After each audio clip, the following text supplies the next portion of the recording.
So it's 11:11:11, and at 11 minutes after 11, it's 11:11 of 11:11:11. So, so when the war was over, you were in Nijmegen.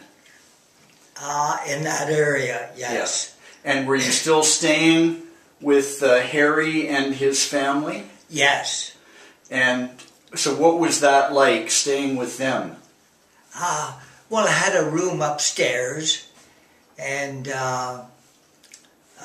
my motorcycle was at the side of the house. So I just jump out of bed, jump on my motorcycle, and go to the base. And how far away was the base? Oh, maybe a 10-minute ride. Oh, okay.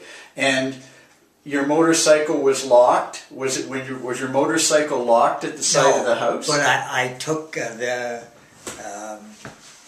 distributor cap insert out so that nobody could swipe it.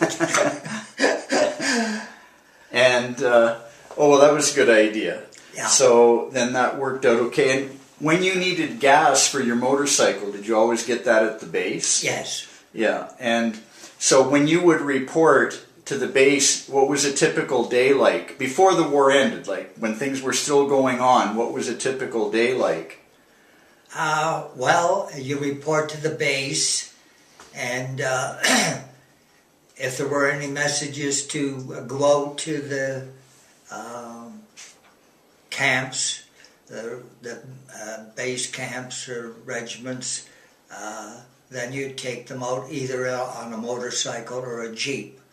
At night you'd go out in a pair, in a jeep, but in the daytime you'd take the motorcycle. Okay. And how far, what was the farthest distance you would normally go to get to one of the camps? 4 or 5 miles. Maybe. Oh, okay. Was there a circuit of camps, like an arrangement of camps? And then at the end of the day, you would just go back to be with the family. Is that right? Yeah. And were a lot of the soldiers in that situation that they stayed with families? People in jobs like mine, if they were in the infantry, well then they were at the front line. Mm-hmm. And they'd stay right there. And how did you get linked up with that family? How did that happen that you got that particular family? Yes, they said when we got to Nijmegen, they said just go down the street and walk along the street and some family will call you. So that's what happened? Yeah. Oh, wow. So there was the mother and the father and 2 boys? Yes. Yeah. Good. And how long did you stay with them in total? I can't remember exactly, but I spent the winter with them in the cold weather. Yeah. And I think I remember you telling me you used to sleep in the upstairs room? Yeah, they'd sleep in the basement. And did the sirens often go off, the air raid sirens, or not too often? Not too often, no. But occasionally? Yeah. So that's what they were thinking about? And shelling, in case of shelling. And did that happen very often? Not while I was there. Yeah. And so, do you remember exactly where you were when you heard that the war was over?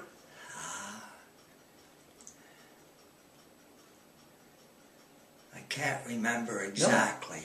But you heard the news from some of your buddies, or did they call all the soldiers together?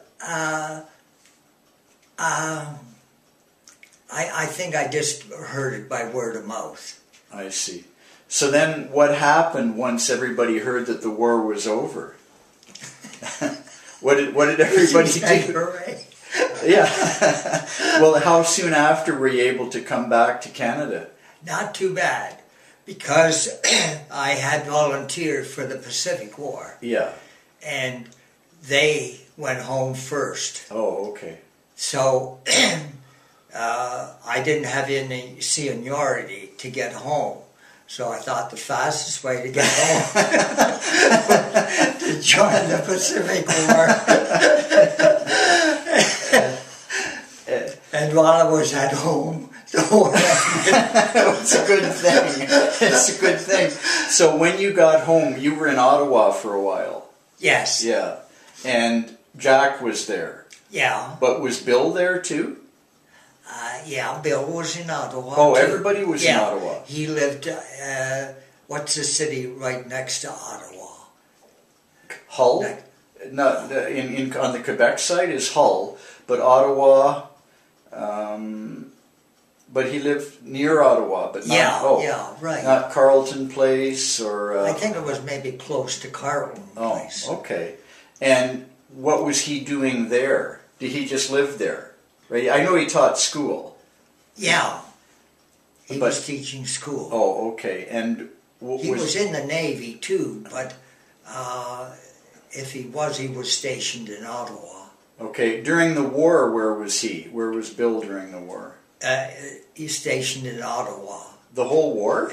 Yeah, pretty well. He may have gone to Halifax, but he never went overseas or out on a battleship or anything like that. And what about Jack? Jack was stationed in Ottawa. Oh, you were the only one who went overseas? Yeah. Oh, okay. I thought they were over Jack there had too. a broken arm. Oh, yeah, I remember that. Small amount of movement. So you were in Ottawa, and you were just waiting there? Yeah, for discharge. Yeah. The camp was in Kingston, and Jack seemed to have some influence in the Army. I said, look, I'm getting sick of sitting around camp. Can you get me up into Ottawa? So he did. And at the Army barracks in Ottawa? Yeah, I was in the Army barracks for a while, but then I was living in the house too. The Army fellas would live in homes, rent a home.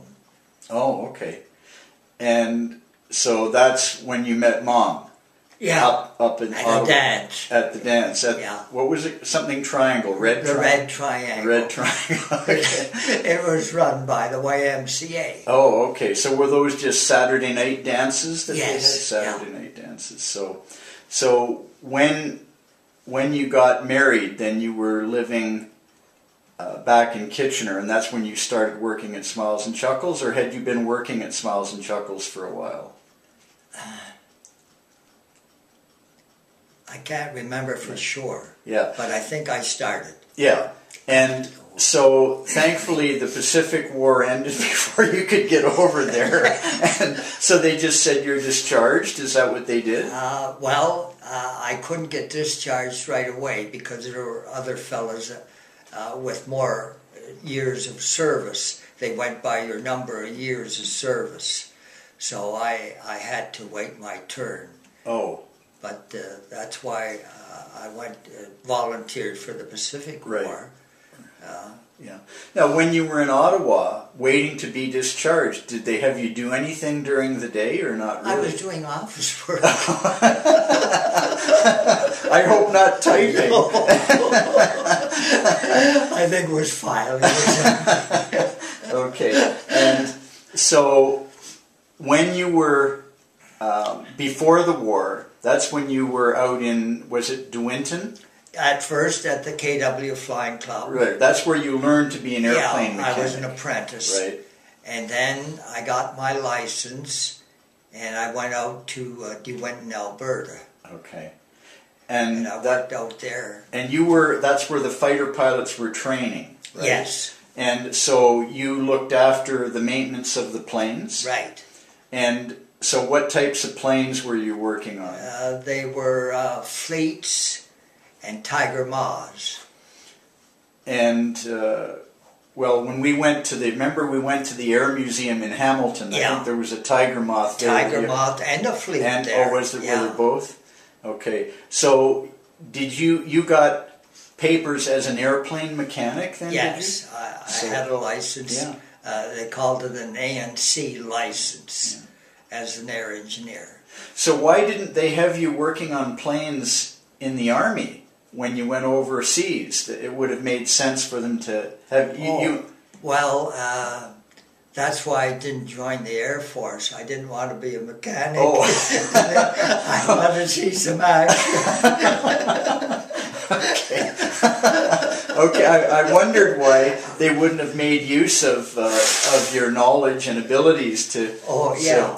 So I guess the airplane mechanics would have been stationed in England, right, to get those, to maintain those planes for the fighter pilots and bomber pilots, right? And then eventually they went to camps in France and Belgium. And looked at so once the armies landed. Once the Allies landed and had some territory in France, then the airplanes... They set up bases over there. Okay, well that makes sense. But, okay, so that's interesting. So when you were back and everything was over and you were married and you were living on, I think it was called Albert Street then, 14 Albert. 14 Albert. And that was sort of near the... When you were a baby.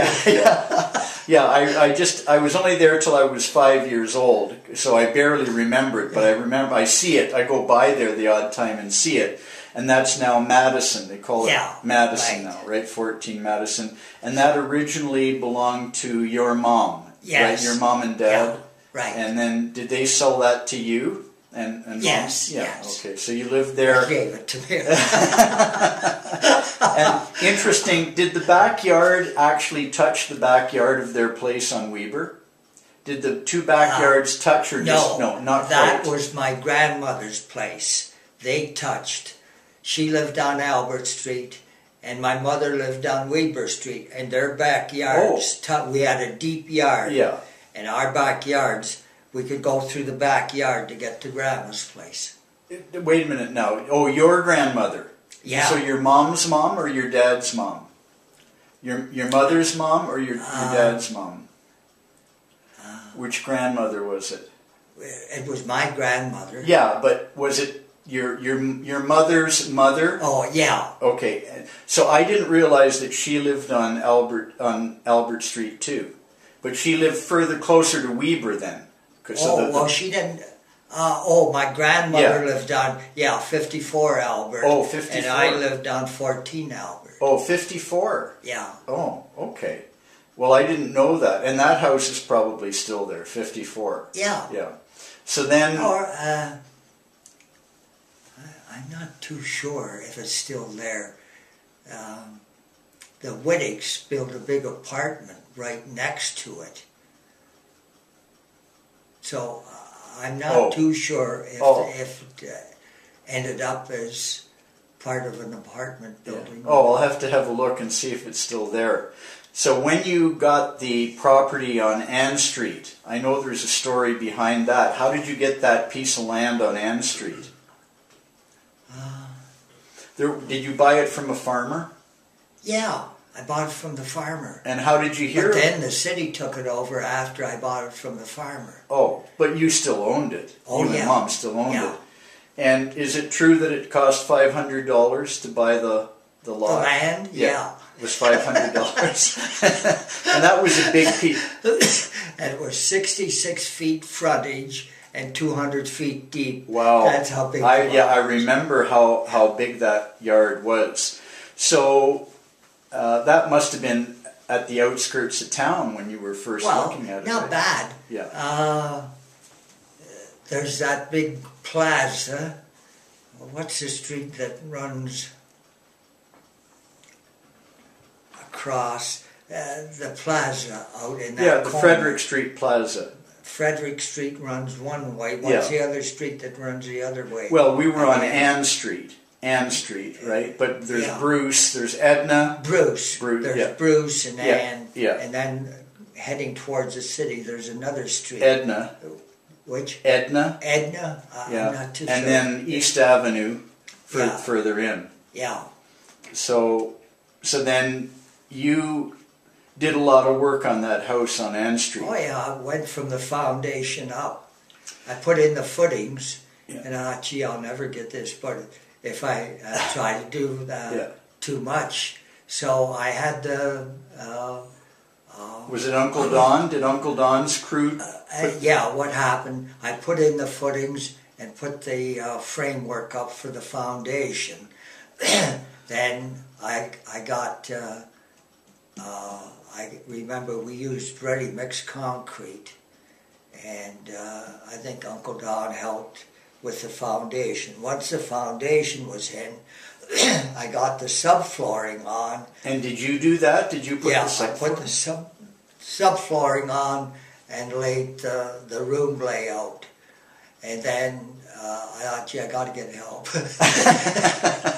So that's when I got Uncle Don to help. Did they frame it? Did he help frame it? They framed it. Yeah.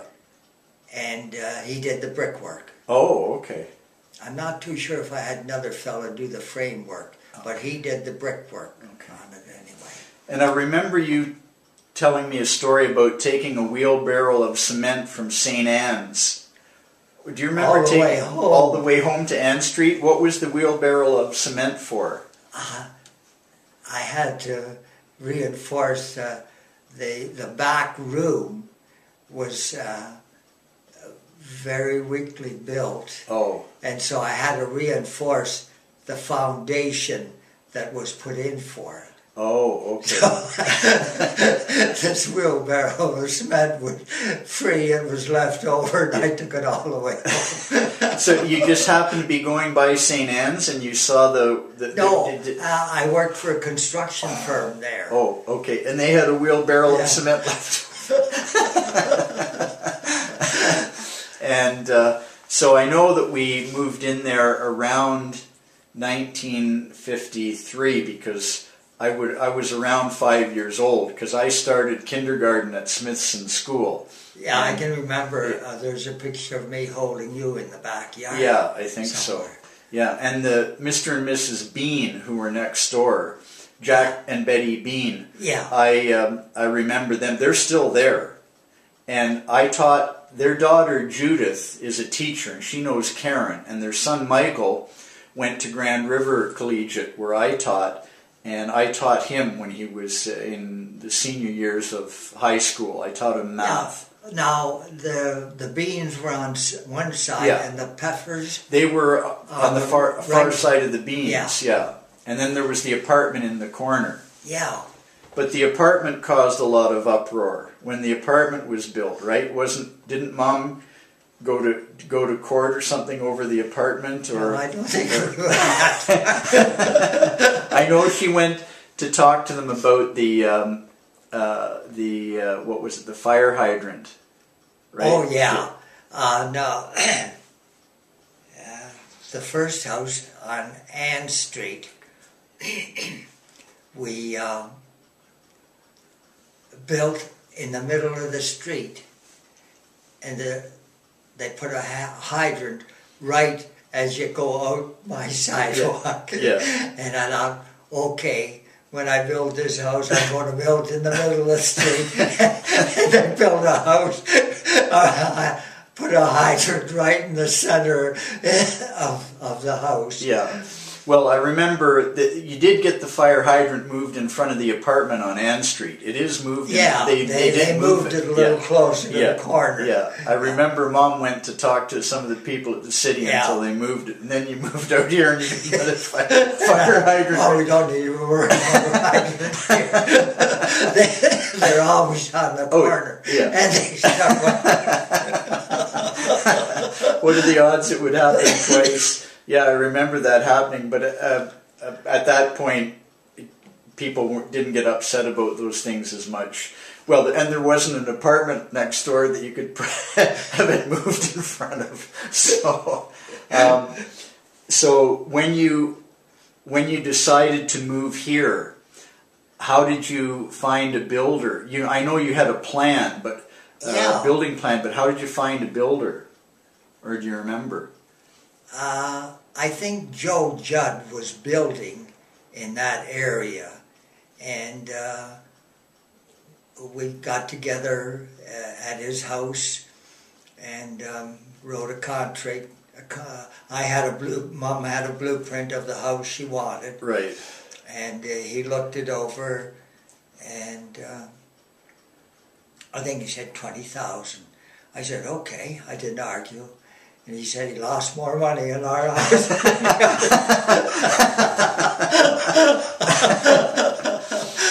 So that's the way that ended up. Now, I think didn't you end up spending a little bit more than because you spent a little more than 20,000. I thought you spent 22. You said, didn't you do something extra?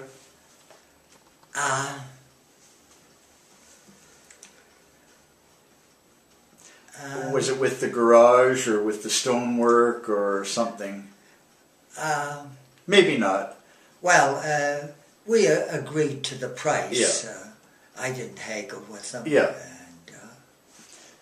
And Ann Street, I think you said that one cost 12,000. Is that right? 12 yeah. way back then. So this one was not quite double the price, yeah. but it was later on too. Oh yeah. Yeah, it was 22,000, I think. Yeah. I thought that's what you said it had turned out to be. And do you know that this house is now almost exactly 50 years old? Because we moved in the fall that Marilyn was born, and she just celebrated her 50th birthday in September. She was born when we were living with Dot and Lou, waiting for this house to be finished. Yeah. And it was sometime in November that we moved in. I don't know the actual date in November, but it was in November. Towards the end. So now it's exactly 50 years later, because this is November of 2011. So the house is 50 years old. Seems like 20. And now there's a story about the furnace too. The original, is this the second furnace that you've had in this house? Yeah. Yeah. Yeah. The original furnace, they inspected it, and it had a crack in the chamber of the furnace. Right. So I pulled it out, and I went to Claire Hekla in Galt, ordered a furnace, and put it in. And you must have had somebody help you get it. How did you get it down the basement? Or was it came in parts. Oh, okay. So you assembled it. I hooked it up to the. Was very easy to assemble. And you did all the gas connections yourself. Yeah. Now you'd have to have a licensed gas engineer do that. Did you have to have somebody come and inspect it, or not? Probably. I can't remember. Yeah, yeah. So did you get your money back for the first furnace, or was that just a write-off? No, that was a write-off, yeah. Oh, okay. And so how many years did the first furnace last? I would say 2 years. Oh. Yeah. So then this one's been in there ever since? Yeah. So 48 years? Yeah. As good as new. Yeah. Not many furnaces last 48 years. Oh, it's all welded steel construction. So there's...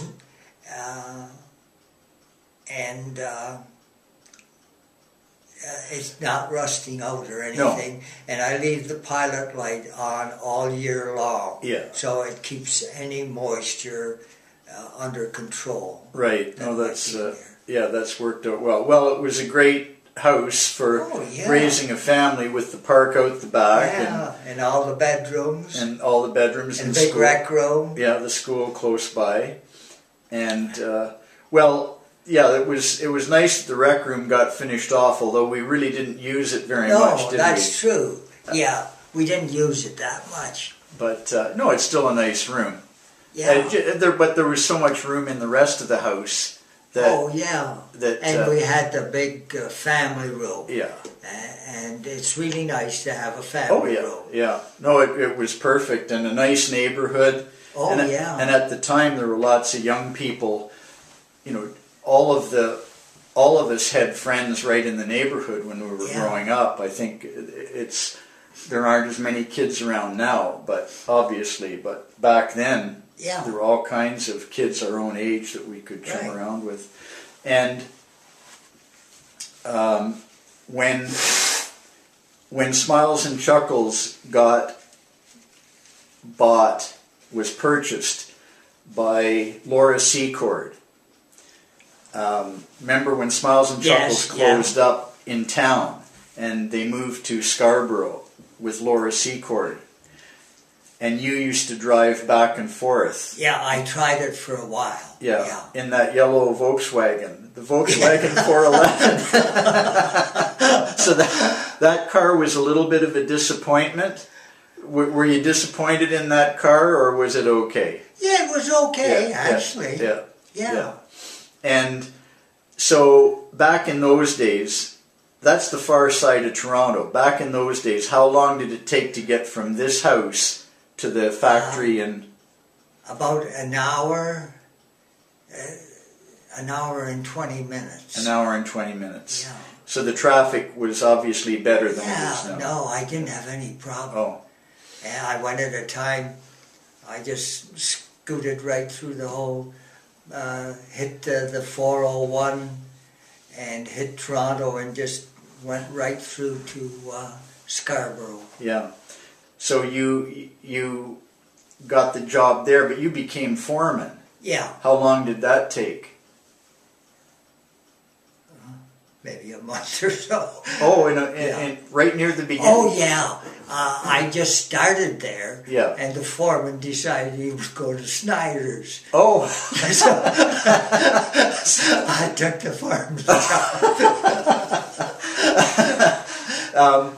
Okay, so how did you hear about when you decided Smiles and Chuckles was out of the picture now because they were in Toronto and you didn't want to drive and you didn't want to move the family to Toronto? Yeah. How did you hear about the job at Colonial Cookies? Or did you just know that because you lived in this community and you knew sort of what was happening? Or do you remember how you heard about it? Dad's friend worked at Colonial Cookies. At Colonial Cookies? Yeah. He was plant manager.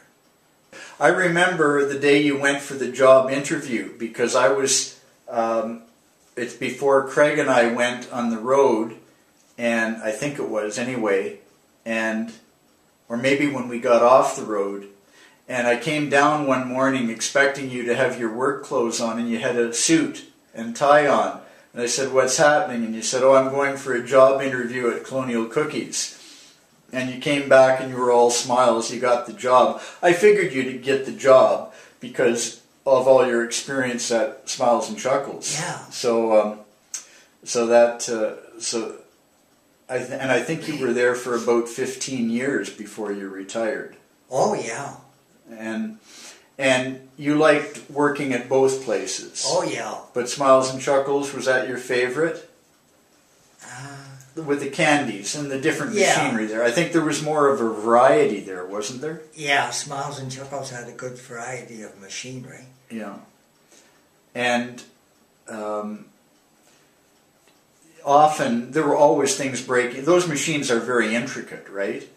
Well, the wrapping machines were. Yeah.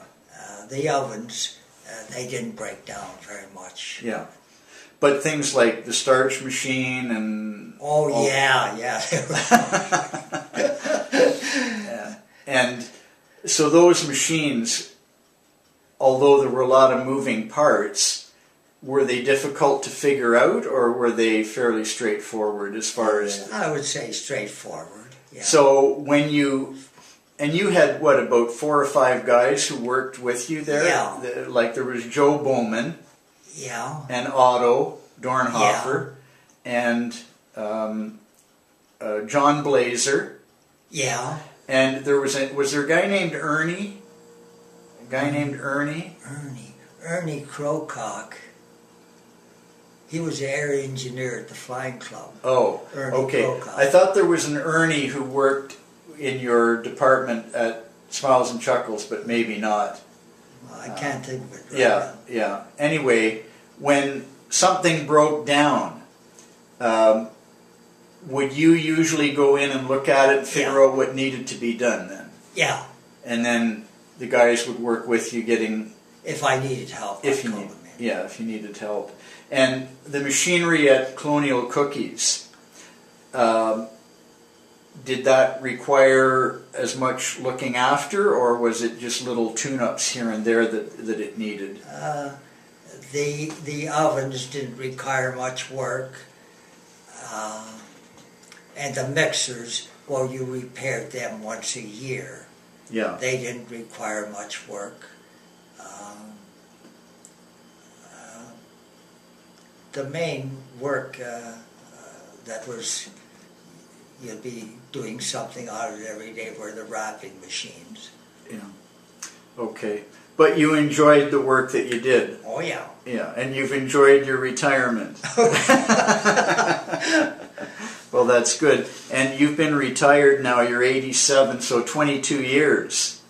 So that's good. Well, the battery's just about going to run out here, so I'll have to do installment 2 of this later. But anyway, on this Remembrance Day in 2011, just wanted to get some of your memories of the day. And did most of your buddies that you knew over when you were overseas, did most of them come home? Yes. Yeah. There were probably a few who didn't. Yeah, there were, maybe were 1 or 2, but mainly my job as a dispatch rider, you weren't facing the enemy head on. Yeah. So your chances of getting through it was a lot better. Well, we're glad you did. I didn't have to shoot anybody. Well, that's good too. Did you have to carry a gun? Oh, I carried a pistol. Yeah. Okay. Well, I carried a Sten gun on my motorcycle. Oh, what's that? It's an automatic machine gun. Oh. But a cheap one. No. They used to drop it to the people that were what do they call them? That were fighting the Germans in Germany. Oh, the resistance? Resistance. Oh, yeah. They would drop them into them as a weapon. It was a good gun, but it shoot all over. Well, I'm glad you didn't have to shoot anybody either. Okay, I better turn this off for now.